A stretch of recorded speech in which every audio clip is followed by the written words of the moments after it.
ಮನೆ ಕಟ್ಟೋದಿಕ್ಕೆ ಇಟ್ಟಿಗೆ ಎಷ್ಟು ಮುಖ್ಯನೋ ಬದುಕು ಕಟ್ಟೋದಿಕ್ಕೆ ಅಕ್ಷರನೂ ಅಷ್ಟೇ ಮುಖ್ಯ. ಕೆಲವೊಂದು ಸರ್ವೆ ಮಾಡಿರೋ ರಿಪೋರ್ಟ್ ಹೇಳುತ್ತೆ, ನಮ್ಮ ದೇಶದಲ್ಲಿರೋ 60-70% ವಿದ್ಯಾವಂತರು ಅನ್ಫಿಟ್ ಫಾರ್ ದ ಜಾಬ್ ಅಂತ. ಪ್ರತಿ ವರ್ಷ ನಮ್ಮ ಕರ್ನಾಟಕದಲ್ಲಿ 8-9 ಲಕ್ಷ ಸ್ಟೂಡೆಂಟ್ಸ್ SSLC ಎಕ್ಸಾಮ್ನ ಬರೀತಾರೆ. ಅದರಲ್ಲಿ 6-7 ಲಕ್ಷ ಸ್ಟೂಡೆಂಟ್ಸ್ ಪಾಸ್ ಆಗ್ತಾರೆ. 1 ಲಕ್ಷಕ್ಕೂ ಹೆಚ್ಚು ಸ್ಟೂಡೆಂಟ್ಸು 90-100% ಮಾರ್ಕ್ಸ್ ತಗೊಂಡಿದ್ದಾರೆ. 1.5-2 ಲಕ್ಷ ಸ್ಟೂಡೆಂಟ್ಸು 80-90% ಮಾರ್ಕ್ಸ್ ತಗೊಂಡಿದ್ದಾರೆ. ಇದರ ಜೊತೆಗೆ ಪ್ರತಿ ವರ್ಷ 600ಕ್ಕೂ ಹೆಚ್ಚು ಮಾರ್ಕ್ಸ್ ತಗೊಂಡಿರೋದು 5-10 ಸಾವಿರ ಸ್ಟೂಡೆಂಟ್ಸ್. ಕೇಳೋದಕ್ಕೆ ತುಂಬಾ ಸಂತೋಷ ಆಗುತ್ತೆ ಅಲ್ವಾ? ಹಾಗೆ ನಮ್ಮ ಕರ್ನಾಟಕದ ಮಕ್ಕಳು ಅಂತ ಹೆಮ್ಮೆ ಕೂಡ ಆಗುತ್ತೆ. ಆದರೆ ಟಾಪರ್ಸ್ ಆಗಿರೋ ಲಕ್ಷಾಂತರ ಮಕ್ಕಳ ಫ್ಯೂಚರ್ ಏನಾಗಿರ್ಬೋದು? ನಮ್ಮ ಅಂದಾಜಿನ ಪ್ರಕಾರ ಅವರೆಲ್ಲ ದೇಶದ ಪ್ರತಿಷ್ಠಿತ ಕಂಪನಿಗಳಲ್ಲಿ ಉನ್ನತ ಹುದ್ದೆಯಲ್ಲಿರಬೇಕಾಗಿತ್ತು. ಫೇಮಸ್ ಡಾಕ್ಟರ್ಸ್, ಇಂಜಿನಿಯರ್, ಸೈಂಟಿಸ್ಟ್ ಆಗಬೇಕಾಗಿತ್ತು.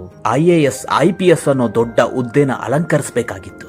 ಆದರೆ ಲಕ್ಷಾಂತರ ಟಾಪರ್ಸ್ಗಳಲ್ಲಿ ಕೇವಲ 5% ಸ್ಟೂಡೆಂಟ್ಸ್ ಮಾತ್ರ ಈ ಕೆಟಗರಿಗೆ ಸೇರಿದ್ದಾರೆ. ಆದರೆ ಉಳಿದವರು ಯಾಕೆ ಸಕ್ಸಸ್ ಕಾಣಲಿಲ್ಲ? ಯಾಕೆ ಅವರು ಉನ್ನತ ಸ್ಥಾನಕ್ಕೆ ಹೋಗಲಿಲ್ಲ? ಅವರಲ್ಲಿ ಏನು ಕೊರತೆ ಇತ್ತು? What is the reason behind it? ನಮ್ಮ ಮಕ್ಕಳನ್ನು ನಾವು ಓದಿಸೋ ರೀತಿ ಹೇಗಿದೆ ಅಂದರೆ, ಎಕ್ಸಾಮ್ ಅನ್ನೋ ಸ್ಟೇಡಿಯಂ ಅಲ್ಲಿ ರ್ಯಾಂಕ್ ಅನ್ನೋ ರೇಸಲ್ಲಿ ಬಿಟ್ಟು ಅವರನ್ನು ಓಡಿಸ್ತಾ ಇದ್ದೀವಿ. ಅವರಿಗೆ ಮಾರ್ಕ್ಸ್ ತೆಗೆಯೋದನ್ನ ಬಿಟ್ಟರೆ ಬೇರ್ಯಾವ ಮೌಲ್ಯಗಳು ಅರ್ಥ ಆಗೋದಿಕ್ಕೆ ನಾವು ಬಿಡೋದೇ ಇಲ್ಲ. ಮಕ್ಕಳು ಚೆನ್ನಾಗಿ ಕಲಿಬೇಕು, ಇಂಪ್ರೂವ್ ಆಗಬೇಕು, ಪ್ರಾಕ್ಟೀಸ್ ಮಾಡಬೇಕು ಅಂತ ರಾತ್ರಿ ಎಲ್ಲ ನಿದ್ದೆ ಮಾಡೋಕ್ಕಾಗದೇ ಇರೋ ಅಷ್ಟು ಹೋಮ್ವರ್ಕ್ನ ಕೊಡ್ತಾರೆ. ಆದರೆ ಎಲ್ಲರ ಮನೆಯಲ್ಲಿ 50% ಹೋಮ್ವರ್ಕ್ ಮಾಡೋದು ಅವರ ಪೇರೆಂಟ್ಸ್ ಅಂತ ಎಲ್ರಿಗೂ ಗೊತ್ತಿರೋ ಸತ್ಯನೇ. ನಾವು ಪ್ರತಿ ವರ್ಷ ಮಕ್ಕಳಿಗೆ ಫಿಸಿಕ್ಸ್, ಕೆಮಿಸ್ಟ್ರಿ, ಸೋಷಿಯಲ್, ಬಯಾಲಜಿ ಹೀಗೆ ಬುಕ್ಸ್ನಲ್ಲಿ ಇರೋ ಎಲ್ಲ ಫಾರ್ಮುಲಾಸ್, ಸ್ಟೋರೀಸ್, ಥಿಯರೀಸ್, ಈಕ್ವೇಷನ್ಸ್ನ ಬಯಟ್ ಮಾಡಿಸಿ ಮತ್ತೆ ಮತ್ತೆ ಪ್ರಾಕ್ಟೀಸ್ ಮಾಡಿಸಿ ಅವರ ಮೆಮೊರಿಲಿ ಉಳಿಯೋ ಹಾಗೆ ರಿವಿಷನ್ ಮಾಡಿಸಿ ಎಕ್ಸಾಮ್ಗೆ ಕೂರಿಸ್ತೀವಿ. ಕೊನೆಗೆ ಮಕ್ಕಳು ಎಕ್ಸಾಮ್ ಬರೆದು ಅವರ ಮೆಮೊರಿ ಪವರ್ ಎಷ್ಟಿದೆಯೋ ಅಷ್ಟು ಸಾಮರ್ಥ್ಯದ ಆಧಾರದ ಮೇಲೆ ಮಾರ್ಕ್ಸ್ ತಗೊಳ್ತಾರೆ. ಪರೀಕ್ಷೆ ಮುಗಿದ ನಂತರ ಅವರು ಓದಿರೋ ಎಲ್ಲ ಟಾಪಿಕ್ನು ಮರೆತು ಹೋಗ್ತಾರೆ. ಅವರು ಅದನ್ನು ನೆನಪು ಮಾಡ್ಕೊಳ್ಳೋದು ಇಲ್ಲ, ನೆನಪು ಮಾಡ್ಕೊಳ್ಳೋ ಅವಶ್ಯಕತೆನೂ ಇಲ್ಲ. ಯಾಕಂದರೆ ಮುಂದಿನ ವರ್ಷದ ಸಿಲೆಬಸ್ ಬೇರೆನೇ ಆಗಿರುತ್ತೆ. ಪ್ರತಿ ವರ್ಷ ನಮ್ಮ ಮಕ್ಕಳಿಗೆ ನಾವು ಮೆಮೊರಿ ಪವರ್ನ ಮಾತ್ರ ಇಂಪ್ರೂವ್ ಮಾಡ್ತಾ ಇದ್ದೀವಿ. ಬೇರೆ ಸ್ಕಿಲ್ಸ್ನ ಡೆವಲಪ್ ಮಾಡೋ ಕಡೆ ನಾವು ಗಮನನೇ ಹರಿಸ್ತಾ ಇಲ್ಲ. ನೀವು ಎಜುಕೇಷನ್ ಮುಗಿಸಿ ಯಾವುದೇ ಜಾಬ್ಗೆ ಹೋದ್ರೂ ನಿಮಗೆ ಬುಕ್ಸ್, ಮ್ಯಾಗಝಿನ್ಸ್, ಆರ್ಟಿಕಲ್ ಅಥವಾ ಬೇರೆ ಯಾವ ಸೋರ್ಸನ್ನು ಯೂಸ್ ಮಾಡದೆ ಗೂಗಲ್ನಲ್ಲಿ ಸರ್ಚ್ ಮಾಡದೆ ಕೆಲಸ ಮಾಡಿ ಅಂತ ಯಾರೂ ಹೇಳೋದಿಲ್ಲ. ಅಲ್ಲಿ ನಿಮಗೆ ಕಂಪ್ಲೀಟ್ ಫ್ರೀಡಮ್ ಕೊಟ್ಟು ಕಂಪನಿ ಅಥವಾ ಸಂಸ್ಥೆ ಡೆವಲಪ್ ಆಗೋದಿಕ್ಕೆ ಕ್ರಿಯೇಟಿವ್ ಆಗಿ ಯೋಚನೆ ಮಾಡಿ ನಿಮ್ಮ ಸ್ಕಿಲ್ಸಿಂದ ಹೊಸದಾಗಿ ಏನಾದರೂ ಇಂಪ್ರೂವ್ಮೆಂಟ್ ಆಗಬೇಕು ಅಂತ ಎಕ್ಸ್ಪೆಕ್ಟ್ ಮಾಡ್ತಾರೆ. ಆದರೆ ನಮ್ಮ ಎಜುಕೇಷನ್ ಅನ್ನೋ ಜರ್ನಿಲಿ ನಾವು ಇಂಪ್ರೂವ್ ಮಾಡ್ಕೊಂಡಿದ್ದು ಮೆಮೊರಿ ಪವರ್ನ ಮಾತ್ರ. ಆದರೆ ಓದಿರೋದೆಲ್ಲನೂ ಎಕ್ಸಾಮ್ ಮುಗಿದ್ಮೇಲೆ ಮರ್ತು ಹೋಗಿತ್ತು. ನಮ್ಮ ಮಕ್ಕಳಿಗೆ ಮೆಮೊರಿ ಪವರ್ನ ಜೊತೆಗೆ brain power, intelligence, creativity, communication, skills management ಎಲ್ಲನೂ ಡೆವಲಪ್ ಮಾಡಬೇಕು.